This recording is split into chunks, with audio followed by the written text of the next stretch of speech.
ہو، اور جو نعمتیں تم کو میسر ہیں سب اللہ کی طرف سے ہیں۔ پھر جب تم کو کوئی تکلیف پہنچتی ہے تو اسی کے آگے فریاد کرتے ہو،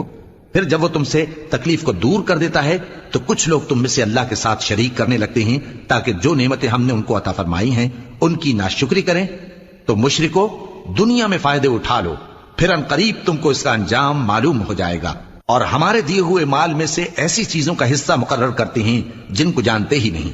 کافرو، اللہ کی قسم کہ جو تم جھوٹ باندھا کرتے ہو اس کی تم سے ضرور پرسش ہوگی۔ اور یہ لوگ اللہ کے لیے تو بیٹیاں تجویز کرتے ہیں، وہ پاک ہے، اور اپنے لیے بیٹے جو مرغوب دل پسند ہیں، اور جب ان میں سے کسی کو بیٹی کے پیدا ہونے کی خبر ملتی ہے تو اس کا منہ غم کے سبب کالا پڑ جاتا ہے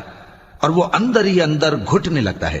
اور اس خبر بد کے سبب جو وہ سنتا ہے لوگوں سے چھپتا پھرتا ہے، سوچتا ہے کہ آیا ذلت برداشت کر کے لڑکی کو زندہ رہنے دے یا زمین میں گاڑ دے۔ دیکھو